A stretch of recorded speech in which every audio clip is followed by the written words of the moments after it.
Alicia, and I'll be your student nurse practitioner today. What's your name? Allie. Hi, Allie. Do you go by anything else? Allison, anything like that? My real name's Allison, but most people call me Allie. Okay, and how old are you, Allie? I'm 24. Okay, and what are you doing today? I've been having some lower back pain. Okay, when did that start? About a week ago. Okay, how does it come and go? Is it all the time constant? It's pretty constant, but worse when I'm using it more. Okay, and how would you describe it? Aching, sharp shooting, stabbing? I would say aching and sore. Okay, on a scale of 1 to 10, how bad would you rate the pain? 10 being the worst pain ever. Right now, I would say it's about a 4, but when it gets really bad, it's about an 8 out of 10. Okay, does anything make the pain worse? Usually at the end of my workday or at the end of my shift, it really hurts. Right, so usually gets worse kind of more at night then? Yeah. Okay, does anything make the pain better? I've been taking Motrin, and that seems to help a little bit, but it doesn't make the pain completely go away. Right, and how much Motrin have you been taking? I take about 600 milligrams every 6 to 8 hours. Okay, does the pain radiate anywhere? To your upper back, to your legs, anything like that? No, it's just pretty much staying in my lower back. Okay, and do you have any other symptoms like that? Joint stiffness, anything like that? Nope. Okay, and what do you think this is? I'm not sure. I don't know. I haven't had back pain before, so. Okay, well, let's figure it out. So about your past medical history, do you have a big past medical history, anything like asthma, hypertension, heart disease, anything like that? Nope. Have you ever been hospitalized before? No. Any recent illnesses? Nope. Any hospitalizations? No. Anything like that? Okay. How about your family medical history? Anybody in your family have anything like heart attacks, asthma, diabetes, anything like that? My mom has type 2 diabetes, but my dad and brother don't have anything, and I'm not sure about my grandparents. Okay. Have you ever been tested for diabetes? Yeah, but it was negative. Okay. Where do you work at? I'm a nurse. Oh, do you enjoy being a nurse? I do. Do you feel like it's hard work? It is, yeah. Okay. As far as your reproductive history, when was your first period? I think when I was 12. 12. Okay. Is your period regular? Do you get it every month? It is regular. Right. And are you sexually active? I am. How many sexual partners have you had? Just one with my husband of 5 years. Okay. Do you use any form of birth control? No. Do you wish to become pregnant? Not currently. Okay, so maybe we can talk about some other forms of birth control that you can use so that way you don't get pregnant if you don't want to. Okay. As far as your current history, do you have any allergies? No. Anything like environmental allergies? Nope. Medication allergies? No. Food allergies? No. No? Okay. Do you take any medications at home? Not daily, just the Motrin as needed. Are you taking any vitamins or supplements? Nope.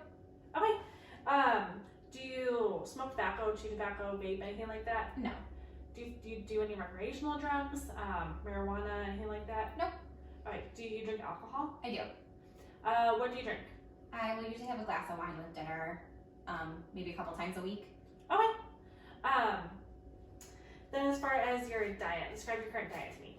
I try to eat 3 times a day. Sometimes I'll sleep in and miss breakfast, but I feel like I get enough calories and fruits and vegetables throughout the day. Okay. Do you drink caffeine at all? I do. I usually have 1 to 2 cups of coffee a day in the morning. Okay. And do you exercise at all? I do. I try to get maybe 2 to 3 days of exercise. I'll just go for a walk outside. Okay, that's good. Now about your sleep at night. How many hours would you say you sleep? I try to get 8 hours, give or take, every night. Do you feel well rested when you wake up? Yeah. Okay, good. All right, now let's kind of review your system. Have you been fatigued at all? No. Any fevers? Nope. As far as your skin, any new rashes or any like lesions or anything like that you've noticed? Nope. Any headaches? No. Any ear pain or drainage? No. Any blurred vision or dry eyes? No. Any nose drainage? Nope. Any tooth pain or difficulty swallowing? Nope. Any neck stiffness at all? No. Have you noticed any new lumps or any tenderness in your breast? Nope. Any shortness of breath or trouble breathing? No. Any times where your heart feels like it's racing really fast or any chest pain? No. Okay. Any joint pain or stiffness? Just the pain in my back, but nowhere else. Okay. Any changes in appetite? Nope. Any trouble urinating or painful urination? Nope. Right. Any dizziness or anything? No. Any changes in your weight? Nope. Any excessive bruising or bleeding? Nope. And then do you have any history of like mental illness, anxiety, depression, anything like that? No. So do you have any thoughts of hurting yourself or any hallucinations? Nope. Okay, then let's start your exam. We're now going to begin the neurological assessment. So first I would wash my hands and then note the general appearance of the patient. I'm going to begin by assessing the patient's cranial nerves, starting with cranial nerve 1, the olfactory nerve. I would assess that by noting the patency of the patient's nasal passage, and then assessing the patient's sense of smell using 2 different scents. I'm then going to move on to cranial nerve 2, which is the optic nerve. I would do that by testing the patient's visual acuity. I would test that by handing the patient a piece of paper and asking them to read a line on the paper using corrective lenses if needed. I would also perform the visual field test. I would have the patient stand facing towards me. I would place my hands behind the patient's head and bring my hands into the patient's view, letting the patient know to let me know when they can see my hands. I would also have the patient cover one eye at a time and perform that test, and I would use that in all 4 quadrants. I'm then going to assess cranial nerve 2, the optic, and cranial nerve 3, the ocular motor, by noting the size, shape, and the pupil's reaction to light. Then we're going to assess cranial nerve 3, the ocular motor, cranial nerve 4, the trochlear, and cranial nerve 6, the abducens. I would do that by testing the patient's extraocular muscles, moving my finger in the shape of an H, and having the patient follow my finger with just their eyes. I would then move on to testing cranial nerve 5, which is the trigeminal nerve.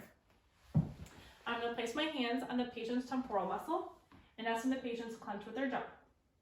Perfect. And then I'm going to place my hands on the patient's masseter muscle, and again, asking the patient to clench their jaw.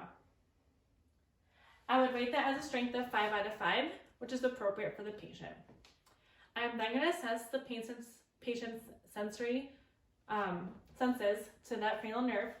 So I'm going to take a cotton swab and asking the patient to close their eyes and letting me know which part of their face they can feel the light touch of cotton. If you can close your eyes for me, just let me know where you feel this at. Forehead, right cheek, left cheek, chin, left cheek. Perfect. The patient's cranial nerve 5 is intact. So we're then going to assess patient's cranial nerve 7, which is the facial nerve. If you could smile for me, raise your eyebrows, show your teeth, and then puff out your cheeks. Perfect. Patient's cranial nerve 7 is intact. We would then assess the patient's cranial nerve 8, which is the acoustic nerve. I would test that by doing the finger rub test or the whisper test. We would then move on to cranial nerve 9, which is the glossopharyngeal, and cranial nerve 10, which is the vagal nerve. I would note the patient's voice quality, and then I would assess the patient's soft palate as well as the pharynx. I would ask the patient to stick out their tongue, again, noting the patient's soft palate, and as the patient says, ah, I would note the rise of the pharynx. Then moving on to cranial nerve 11, which is the spinal accessory nerve, I would ask the patient to shrug their shoulders, and then I would have the patient, I would place my hand on the patient's cheek and ask them to turn against my cheek. So turn against, perfect. Again. So cranial nerve 11, the spinal accessory nerve, is intact. Lastly, I would assess the patient's hypoglossal nerve, which is cranial nerve 12. I would note the patient's tongue, if you could open your mouth for me, noting symmetry, shape, and movement, which is appropriate for the patient. If you could stick out your tongue for me, move it from side to side, and then move it against your cheeks. Perfect. So then cranial nerve 12 is intact. We're now going to test the patient's coordination. So you can just repeat what I do. Have your hands above your thighs, and then tap back and forth as fast as you can. Perfect. And now you're going to take one hand, touch your finger to your nose, and then tap my hand. And then with the other hand. Patient's movements are smooth and coordinated bilaterally. And now for your lower extremities, you're going to take your feet and tap the ground as fast as you can. Perfect. And then you're going to take the heel of one leg, put it to the other knee, and go all the way down to your big toe. Patient's lower extremities are also coordinated. Movements are smooth bilaterally.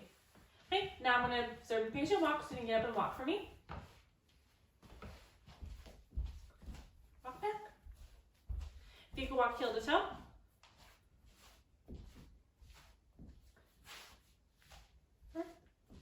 Walk on your toes. And then walk on your heels.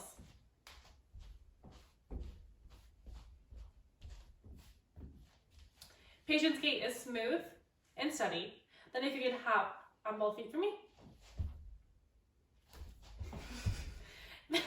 Patient hops is also smooth and steady. Okay, you can sit down for me. Oh, nope, never mind, stand up. Okay, now we're going to perform the Romberg test. So if you can place your feet together and close your eyes, I'm going to watch the patient if she drifts at all. I will wait about 30 seconds. I would then perform the pronator drift test.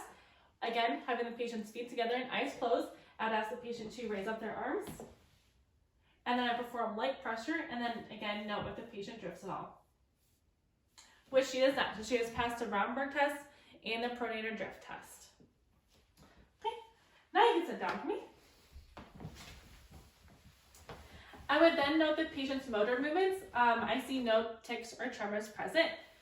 I would also inspect her muscles for size, contour, any asymmetry present, or any atrophy present, which there is not. I would also perform the muscle strength test. And so if you could put your arms like this for me, and then press up as I resist, and then press down for me. Perfect. Then with your wrist, put your wrist like this, press up for me, press down. Good. And then grab my fingers for me. Good. And then have your hands out like this, and I'm going to press against your fingers. Try to resist. Good. And then with your thumb, put your thumb to your little finger as I pull away. Other side. Perfect. I would rate patient's upper extremity strength as a 5 out of 5 bilaterally. Now for the lower extremities, I'm going to put my hands on your knees. If you lift up, lift down, push out, and push in. Then if you could push against my hands, push in. And then now for your feet, if you could push up, and then push down. Again, the patient's lower extremity strength is about 5 out of 5 bilaterally. Next, we're going to perform the sensory test. And so I have a soft and a sharp side. I'm going to touch different parts of the patient's body, and if she could just tell me if it's sharp or soft and what part of the body I'm touching. So just close your eyes. Sharp forehead. Sharp left forearm. Soft right hand. Sharp right thigh. Perfect. Patient is able to sense sharpness or softness in which body part it is. We would also test the temperature and vibration discrimination senses. Next, we're going to test the patient's deep tendon reflexes. So first, we're going to perform the brachial, tricep, brachioradial, the knee, and then the ankle. I would also perform these bilaterally, but I would rate these as a +2. I would also test the cutaneous simulation reflexes. And then lastly, I would also perform the meningeal side, the test for that. The Rudinsky side, where I would have the patient flex her neck and look for any flexion in the patient's hips. And then for the Kernig test, I would have the patient flex their legs and hips and then try to straighten the legs and look for any pain at all. And then would have the patient lie supine and then try to have the legs straight and try to raise their legs, noting any pain. And now we're going to assess the patient upper extremities. So first we're going to inspect for any swelling, deformities, contours, and abnormal positioning. There are no areas, again, of swelling or abnormal positioning and upper extremities are symmetrical bilaterally. Next, we're going to palpate the muscles, tendons, and ligaments, noting any pain, tenderness, bogginess, or enlargement. First, we're starting with the shoulders, palpating the joints, tendons, and bursae. Any pain, tenderness? Nope. No pain, tenderness noted in the shoulders. Next, moving on to the elbows, palpating the epicondyles, little cranial process, and the ulnar nerve. Any pain, tenderness? No. No pain, tenderness noted in the elbows. And lastly, moving on to the wrists and the hands, palpating the distal, radial, and ulnar bone, the carpal bones, the metacarpals, and the interphalangeal joints. Any pain or tenderness with those? No. No pain or tenderness upon palpation of the shoulders, elbows, wrists, and hands. Next, we're going to move on to a range of motion test.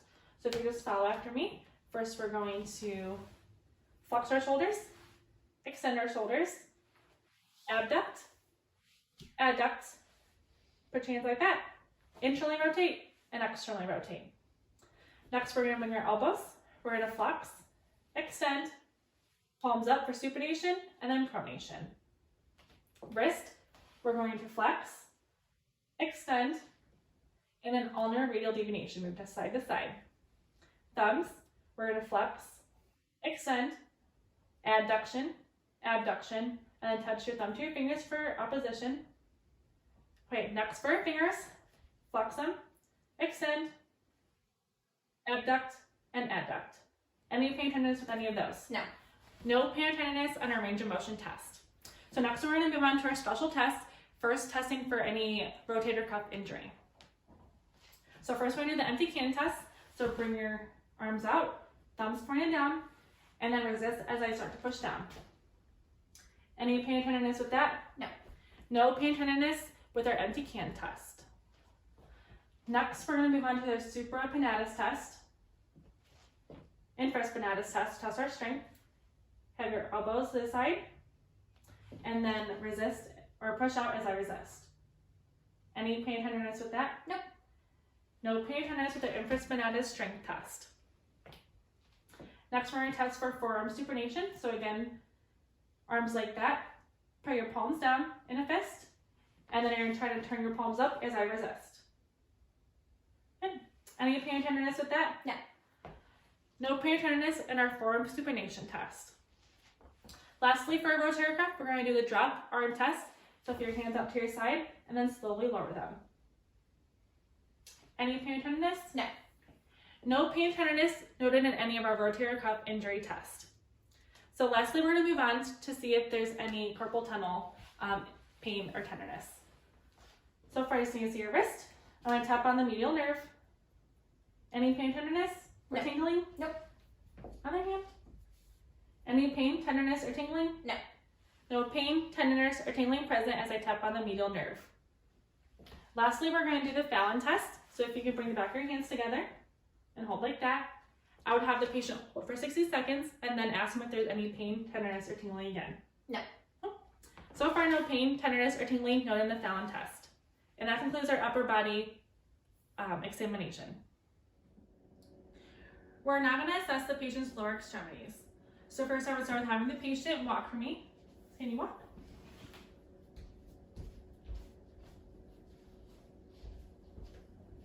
Perfect. The patient's gait is smooth and steady. Next, we're going to inspect the patient's lower extremities. There are no areas of swelling or deformities, and lower extremities are symmetrical bilaterally. Next, we're going to palpate the patient's hips, knees, ankles, and feet, noting any areas of pain, tenderness, bogginess, or enlargement. First, we're going to start with the posterior hip for the iliac spine. And if you could lay down for me. We're then palpating the hip, the trochanter, the joints, and the bursae. Any pain or tenderness? No. No pain or tenderness noted in the hip. Next, we're going to palpate the knees, palpating the plateaus, the condyle, meniscus, ligaments, tendons, and bursae. Any pain or tenderness? No. Next, we'll move on to the ankles, palpating the tendons, joints, fascia, and then metacarpals in the feet. Any pain or tenderness? No. No pain, tenderness, fogginess, or enlargement noted in the hips, knees, ankles, and feet. So next we're going to move on to range of motion. First, starting with the hips, we're going to flex the hips one at a time, and then hips are extended.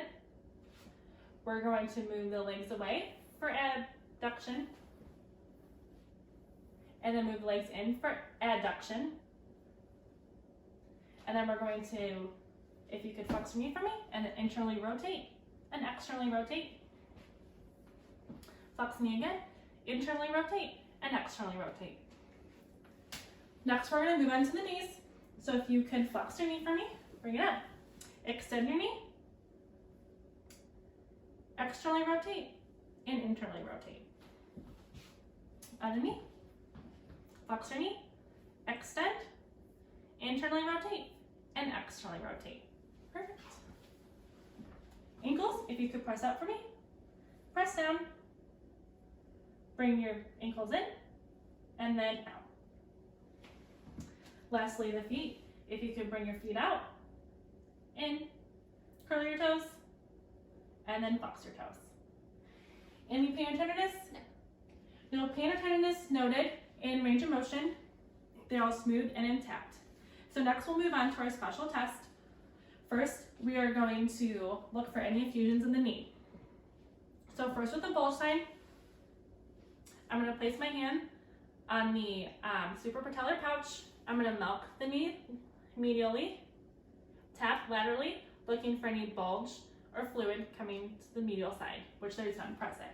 I'm going to repeat on the other knee, place my hand on the suprapatellar pouch, milking the fluid down medially, and then again tapping laterally, looking for any bulge or fluid present, which there is not. Next, we'll move on to the balloon test.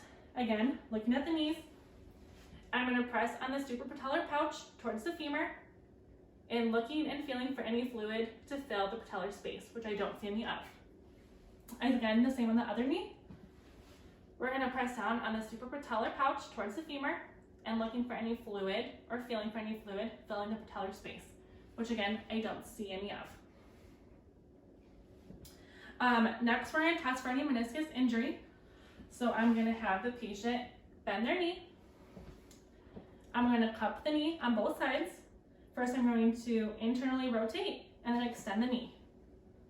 Again, we'll repeat, same thing, except we're going to externally rotate the knee and extend. Any pain tenderness? Nope. No pain tenderness noted. Again, with the other leg, we're going to flex the knee and cup it, internally rotate and extend. We're going to try again, externally rotate and then extend. Any pain tenderness? Nope. No pain or tenderness noted, so McMurray's sign is then negative. We're now going to test for any valgus or varus stress.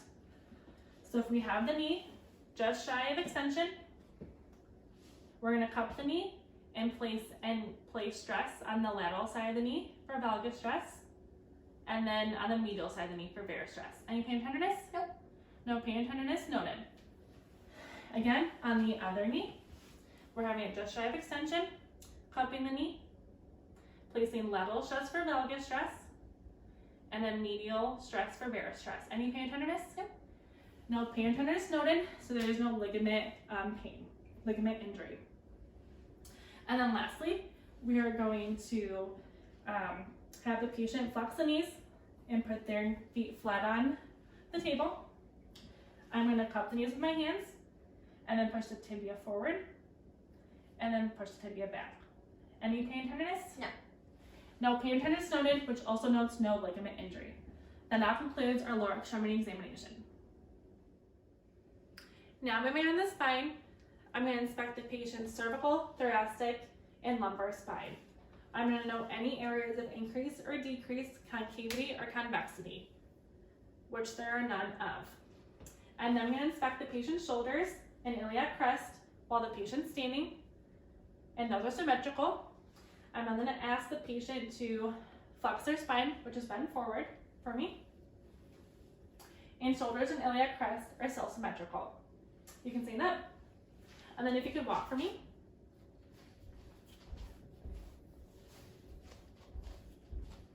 Patient's gait is smooth and steady.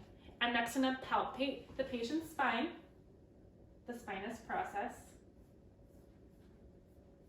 Any pain or tenderness? Just in my lower back. I'm now going to palpate the paravertebral muscles. Any pain or tenderness? In my lower back again. And lastly, I'll palpate the sacroiliac joint. Any pain or tenderness? Just a little bit. Pain or tenderness noted just in the patient's lower back bilaterally. Next, I'm going to percuss the spinous process.